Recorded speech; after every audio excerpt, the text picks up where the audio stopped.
Cette figurine, peinte en 60 minutes, m'a fait gagner un prix. Pas grâce à de la technique, mais grâce à une idée, grâce à un concept.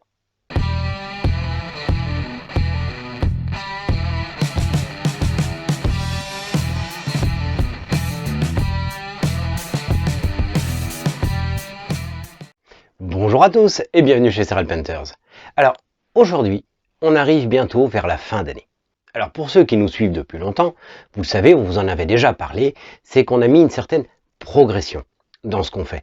On ne donne pas tout de but en blanc n'importe comment. Alors bien sûr, il y a des fois des tutos à part, mais il y a une progression petit à petit pour que vous puissiez évoluer en peinture de figurines sans commencer par des choses inaccessibles qui risqueraient de vous dégoûter ou de faire des choses trop basiques longtemps.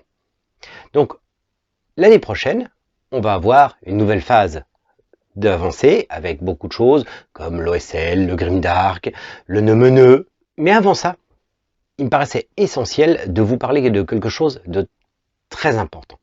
Le concept. Le concept. Peindre une figurine par concept plutôt que par technique. Alors quand on est débutant, le top du top, c'est quand même suivre des tutos techniques, essayer de bien appliquer toutes les petites choses qu'on apprend proprement pour s'exercer. Ensuite, quand on commence un petit peu à dépasser ce niveau, quand on arrive à un niveau intermédiaire, on a envie un peu d'autre chose, dont de donner vie aux figurines. Alors, le concept, ça va être quoi? Ça va être de donner un style à la figurine. Ça peut être, bien sûr, grâce à de l'OSL, dont on va parler très prochainement en début d'année. Il faudra d'ailleurs plusieurs tutos pour ça, parce qu'on ne va pas simplement vous dire faites ci, faites ça. On va vous expliquer comment le comprendre et comment le mettre en œuvre sur toutes les figurines. Ça peut être du grimdark, ça peut être du non-métal métallique, ça peut être plein de choses.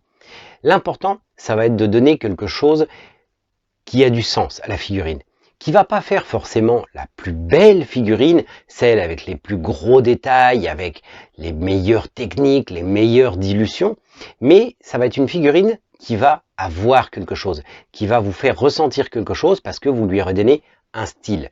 Et souvent, c'est important, parce que comme ça, vous n'aurez pas les mêmes figurines que les autres déjà, elles vont vous ressembler, et vous allez donner à certaines figurines un style. Et même si ce n'est pas les mieux peintes, vous verrez bizarrement qu'elles sortiront largement du lot.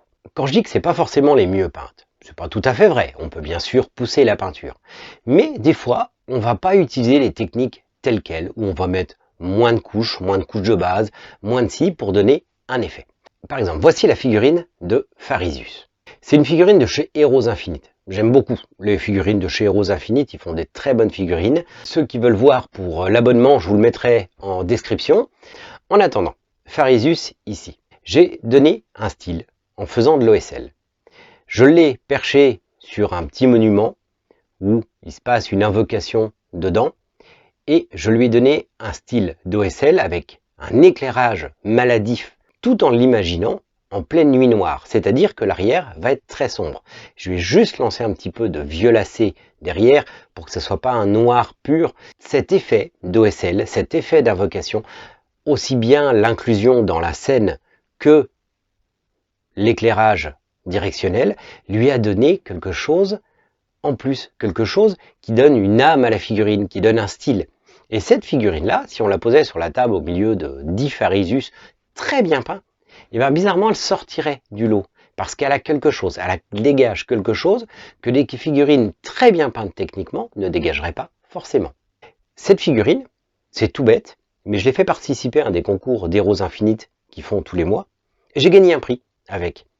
Pas parce que c'était la mieux peinte techniquement, mais parce qu'il y avait de l'idée, il y avait un concept dans cette figurine.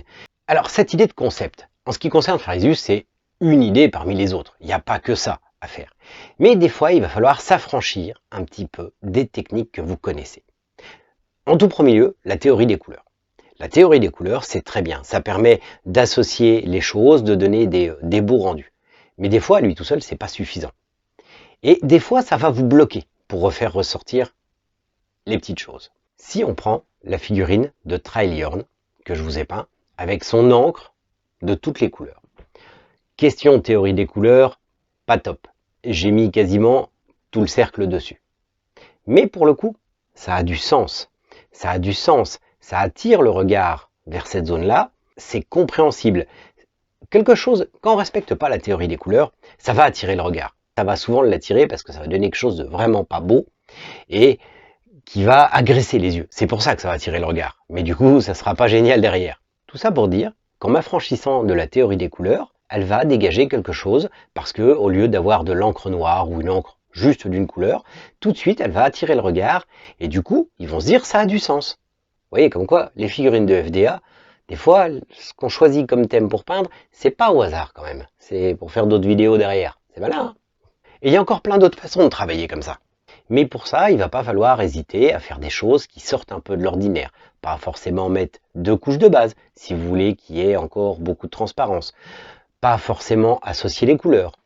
Pas forcément vous dire je veux les techniques les plus pointues, je veux mettre le plus de couleurs possible, je veux faire le plus de détails. Sur Farisus par exemple, question détail, il n'y a pas grand chose. Vous allez avoir, en peignant très bien techniquement, de très très belles figurines, très réussies. Mais si vous n'avez pas d'idée conceptuelle derrière, vous aurez du mal à les détacher du lot. Même si elles sont mieux peintes que les autres, ben on ne le verra pas forcément, parce qu'elles n'auront rien qui sort de l'ordinaire, rien qui attire le regard, et rien qui donne envie de les regarder et de les comprendre. Maintenant que vous commencez à voir la plupart des techniques, même si on va en parler encore d'autres plus pointues, il va falloir commencer un petit peu à réfléchir autrement et améliorer le style de figurine grâce à des idées conceptuelles. D'ailleurs, dans le style, qu'est-ce qu'on vous fait? Souvent, des tutos socle. Parce que le socle, c'est une façon de détacher la figurine, de lui amener une valeur ajoutée énorme et surtout de l'inclure dans quelque chose. Souvent, les socles que vous allez faire, ils vont vouloir dire quelque chose pour la figurine.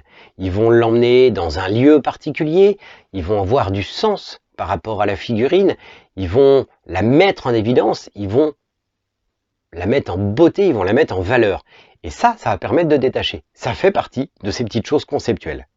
Et tout ça, ça va donner de la valeur ajoutée. Parce que ça va donner aux gens l'envie de se poser des questions sur votre figurine. Pourquoi elle est comme ça?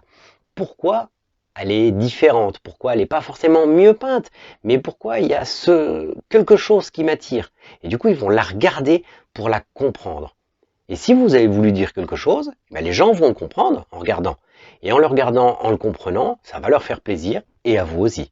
J'espère avoir été clair sur le concept, sur le pourquoi du comment. Alors bien sûr, je pourrais aller beaucoup plus loin, je pourrais aller en parler pendant des heures en vous donnant chaque détail, on peut faire ci, on peut faire ça.